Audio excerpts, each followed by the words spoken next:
تصور کن یه مرد جوون که از هیچ شروع کرده، یه عاشق دویدن و ورزش که تو مسیر پر از پیچ و خم زندگی تصمیم میگیره با دنیای بزرگ و خشن کسب و کار روبرو بشه. اون نه پول زیادی داشت نه پشتوانه قوی، فقط یک رویا و یک عزم آهنین، رویایی که میخواست باهاش دنیا رو تغییر بده. این داستان فیل نایت، بنیانگذار نایکی است. مردی که از یک دفتر کوچیک شروع کرد و برندش رو ساخت، برندی که امروز نماد موفقیت و مقاومت در دنیا شد.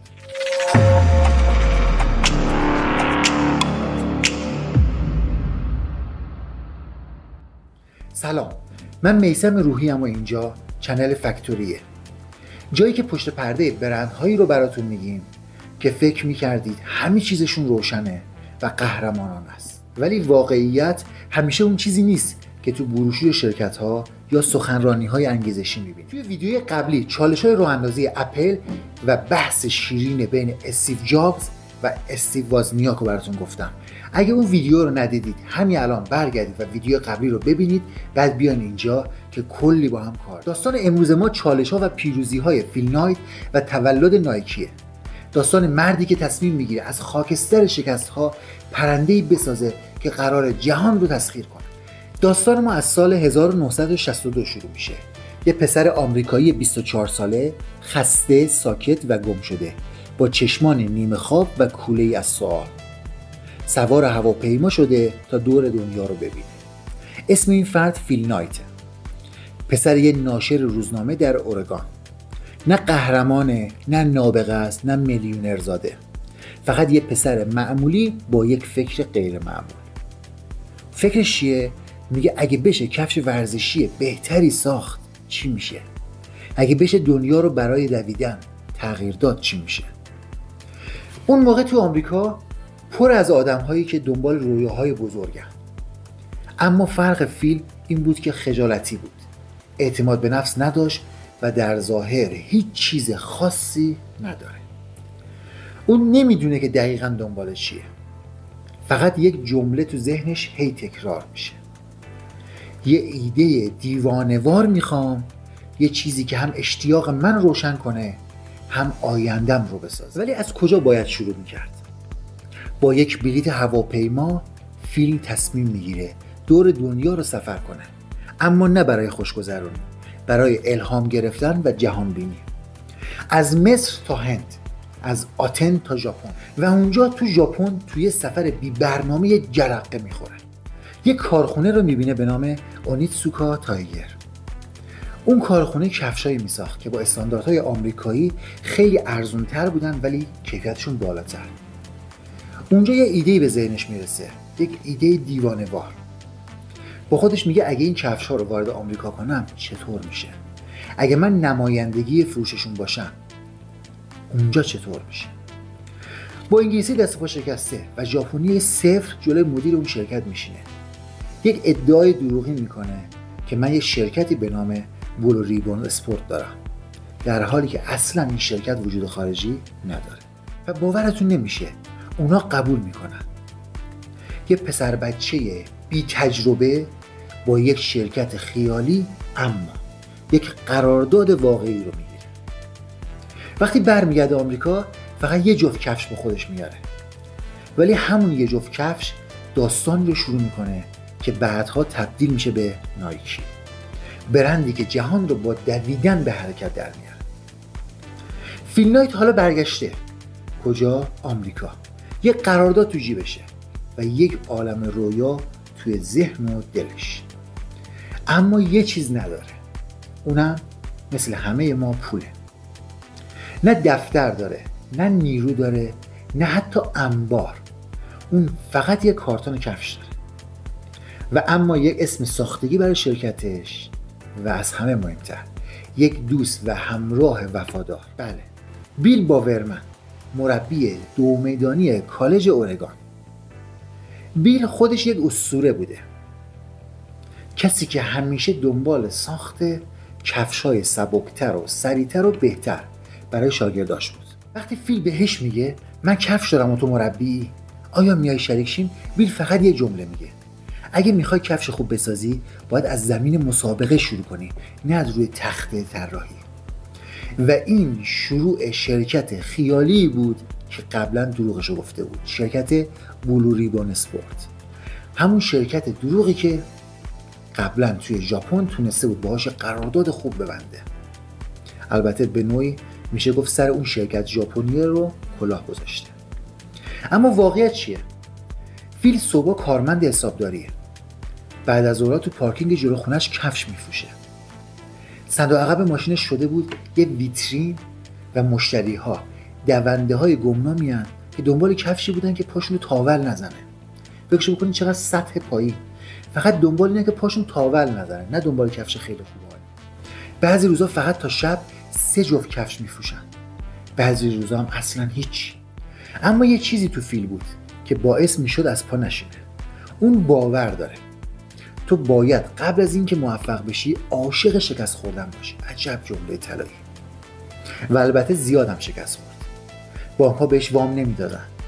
مردم اسم شرکتش رو نمیفهمیدن. کسی تو آمریکا حتی نمیدونست اونیتسوکا چیه.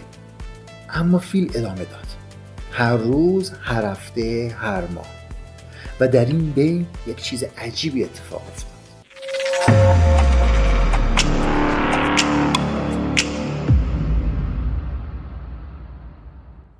دونده ها شروع کردن به تعریف کردن از راحتی کفشا. مربی ها شروع کردن سفارش دادن و یه جرقه کوچیک کم کم تبدیل شد به یک آتیش خیلی تند و بزرگ. یه برند داشت متولد میشد، نه با تبلیغات بزرگ، نه با سرمایه گذاری میلیاردی، بلکه با یه صندوق عقب، یک رویا و 2 تا دیوونه که به دویدن ایمان داشتن. خب رسیدیم به سال 1970. بعد از چند سال فروش سخت، کال بلو ریبون اسپورت بالاخره داشت جون میگرفت. فیل نایت و بیل باورمن حالا نماینده رسمی اونیتسوکا در آمریکا بودن. فروششون از چند صد جفت در ماه رسیده بود به هزاران جفت. کارمندا بیشتر شده بودن، مشتری‌ها وفادارتر. امیدوار بودن بالاخره نوبت اونا شده که بدرخشن. اما درست وقتی که فکر میکردن همه چیز داره خوب پیش میره، یک تماس همه چی رو تغییر داد. حالا فکرشو میکنین از طرف چه کسی بود؟ بله، اون طرف خط یکی از منابع ژاپنی فیل بود. به فیل گفتش که میدونی که اونیتسوکا دنبال نماینده جدیدی تو آمریکاست؟ فیل مات و مبهوت شد. گوشی از دستش افتاد، نفسش بند اومده بود. مگه میشه؟ مگه قرار نبود ما شریک باشیم؟ ما که با هم ساختیم، فروختیم، رشد کردیم. چرا باید پشتمون رو خالی کنن؟ سریع شروع کرد به زنگ زدن به ژاپنیا. جواب دادن با خونسردی کامل. گفتن که ما در حال بررسی گزینه‌هایی. شاید شما تنها نماینده ما نباشید. یعنی چی؟ یعنی تموم شد. یعنی همه این سالها، همه این تلاش‌ها، همش مال اونا بوده. تازه فیل فهمید چه کلاهی سرش رفته. با خودش گفت یعنی ما فقط یه واسطه بودیم، یه پله برای رشد اون شرکت. فیل فهمید که چی شده. ژاپنیا دیدن فروششون داره خوب میشه، حالا دنبال یه شرکت بزرگتر آمریکایی هستن تا سهم بیشتری از بازار آمریکا رو بگیرن. یه شرکت حرفه‌ای‌تر، پولدارتر و البته وفاداری کمتر. به زبون ساده‌تر بخوام بهتون بگم، داشتم بلو ریبون رو دور میزدم. بازار کاره، بیزینسه. دور زدن به معنای این نیستش که دارن خیانت میکنن. اونا برای رشد شرکت خودشون داشتن دنبال رقیب میگشتن برای فیل. اون شب فیل تا صبح خوابش نبرد. همه شب قدم زد. فکر کرد، فریاد زد، گریه کرد. گوشه اتاقش نشست و یه جمله زیر لب تکرار کرد. اگه همه چی رو از دست بدیم چی میشه؟ اگه دوباره از صفر شروع کنیم چی میشه؟ و بعد یک تصمیمی گرفت. تصمیمی که آینده‌ش رو ساخت.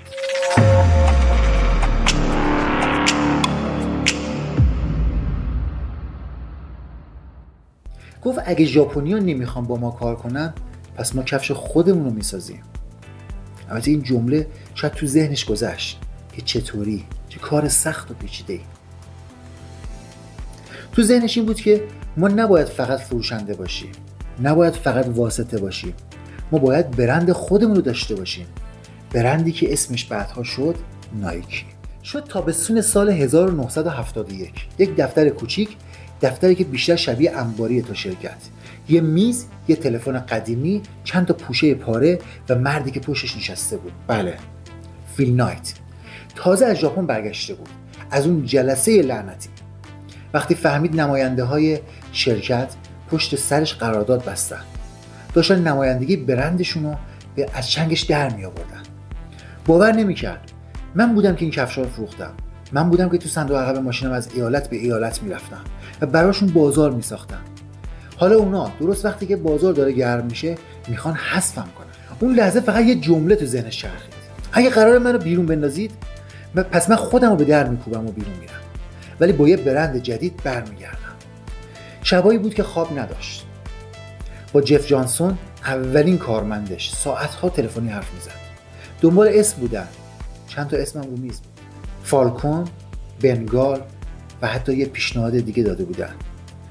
پرگرین، نوعی شاهینه تو آمریکا. ولی هیچ کدوم اون حس رو نداشت. چه حسی؟ حسی که بعدها نایکی رو متمایز کرد از بقیه. فیل اعتقاد داشت که باید اسم، قدرت و یک موسیقی داشته باشه که وقتی تو گوش میاد اون انرژی لازم رو انتقال بده. تا اینکه جف نیمه شب از خواب پرید. انگار تو خواب بهش الهام شده بود. به فیل زنگ زد و گفت نایکی، یعنی الهه پیروزی یونان. سبک، پرنده‌وار، شجاع. این اسمو حس کن. فیل چند لحظه سکوت کرد. داشت با خودش فکر میکرد و زمزمه میکرد: نایکی، نایکی، عجیب نیست. بعد بلند گفتش که نمیتونم این کارو کنم. صدا داره، به دلم میشینه. همونجا تو اون دفتر تاریک نایکی متولد شد. حالا نوبت چی بود؟ نوبت هویت بصری برندشون. فیل یه دانشجوی طراحی به اسم کارولینا پیداش کرد، صداش زد و با خجالت تمام بهش گفت نگاه کن، من فقط $35 بودجه دارم برای طراحی یک لوگو.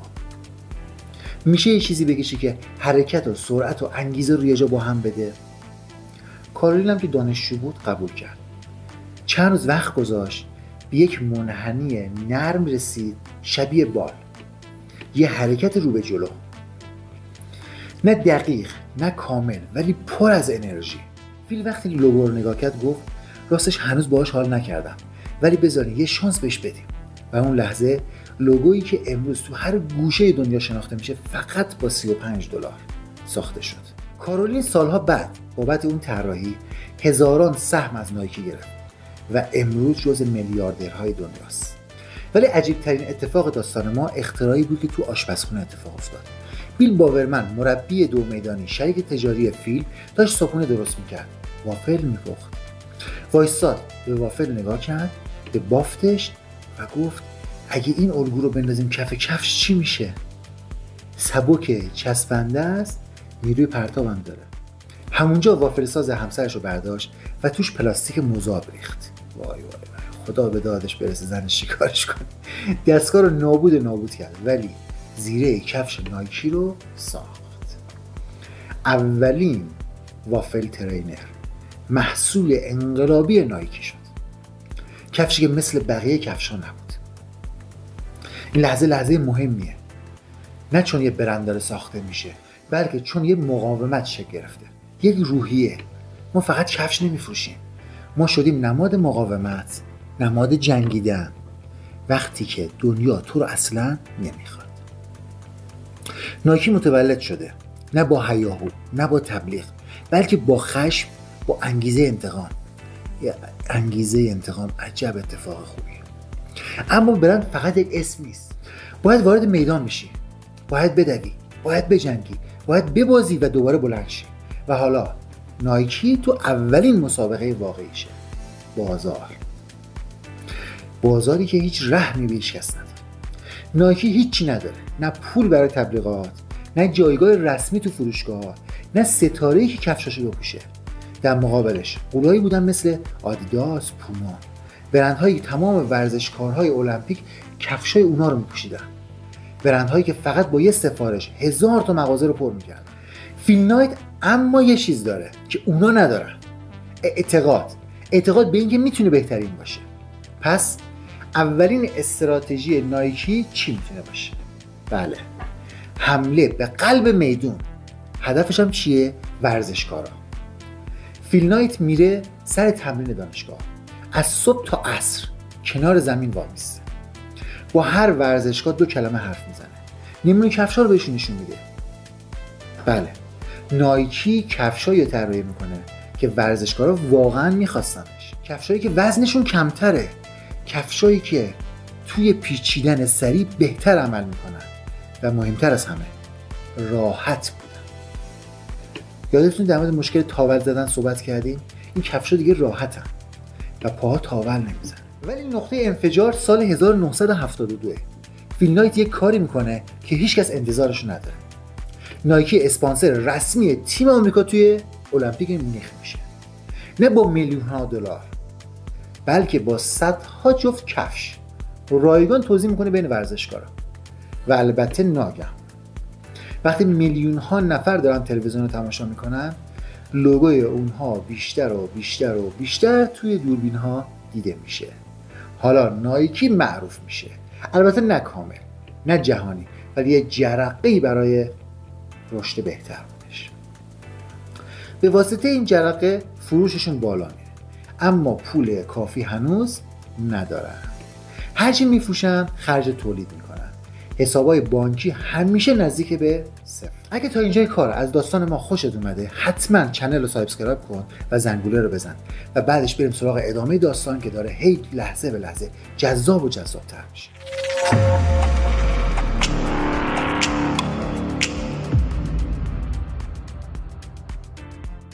رسیدیم به اونجایی که اینا خیلی فروش داشتن اما حساب بانکیشون همیشه صفر بود. بانک‌ها هم دیوونه شده بودن. بهشون میگفتن شما دارین کلی میفروشید، پس چرا پول ندارین هیچ وقت؟ و اونا جواب میدادن چون ما داریم رشد میکنیم. ولی یک نکته خیلی عجیب، رشد بدون پول یعنی سقوط. و فیل هر ماه باید با دروغ، با چانه زنی، با تعویق حسابها رو سر پا نگه داشت. بالاخره رسید به یه جایی که فشارها بیشتر شد. اداره مالیات، اداره گمرک، شرکت‌های تولیدی همه به صف شده بودن که نایکی رو متوقف کنن. و شاید مهمترین نقطه تاریک وقتی بود که حسابدار نایکی گفت فیل، ما یک قدم تا ورشکستگی بیشتر فاصله نداریم. ولی فیل دست بردار نبود، رفت سراغ جایی که تا حالا نرفته بود. وال استریت. چه جسورانه. اگه نایکی میخواد زنده بمونه باید بزرگتر میشد و وارد بورس میشد. همه شرکت ها وقتی که ضعیف میشن سراغ کاهش هزینه ها میرن، ولی اینجا فیل رفته سراغ یک کار بزرگتر، یعنی حمله کرده به جلو. خودش یه نکته خیلی مهمه. سال 1978 شده بود. نایکی هنوز شرکت کوچیک و سرسخت بود، اما حالا باید تصمیم بزرگی میگرفت. یا بمیره یا بره بورس. فیل نایت مردی که از صفر شروع کرده بود، این بار هدفش حضور تو بازارهای بورس بود. اما بورس دنیایی بود پر از ریسک، دشمن و فشارهای طاقت فرسا. سرمایه‌گذارا همه شکاک بودن. بسیاری فکر میکردن این شرکت کوچیک و بینام نمیتونه دوام بیاره. برای رسیدن به موفقیت فیل باید همه رو متقاعد میکرد که نایکی فقط یک برند کفش نیست، بلکه آینده ورزش دنیاست. چه حرف جسورانه. جلسات طولانی، گفتگوهای سخت، شبهای بیخوابی و هزاران نامه و سند. هر قدم رو با دقت برمی‌داشت. بالاخره نایکی وارد بورس شد. بازار واکنش نشون داد. سهام بالا و پایین میرفت. اما مهمتر از همه نایکی تونست اعتماد بسازه. رشد نایکی از اون به بعد انفجاری بود. هر سال فروش و سود افزایش پیدا می‌کرد. لوگوی اونا دیگه شده بود یه نماد جهانی در حوزه ورزش. اما موفقیت پایان نداره. فیل نایت و تیمش باید همیشه آماده موندن میموندن برای رقابت‌ها و مبارزات و چالش‌های بزرگتر. نایکی حالا یه برند جهانیه. کفشاش تو همه جای دنیا دیده میشه. از دویدن تو خیابون‌های توکیو تا مسابقات قهرمانی توی نیویورک. اما این موفقیت بهای سنگینی داره. خب تا اینجا داشته باشید تو قسمت بعدی قراره این بهای سنگین شرکت نایکی رو بهتون بگیم. تو قسمت بعدی قراره ادامه داستان فردی رو بگیم که برند نایکی رو ساخت و چالش هایی که از این به بعد توی زندگی کاریش هی لحظه به لحظه نمود بیشتری پیدا میکنه. من میثم روحی ام و اینجا چنل فکتوریه.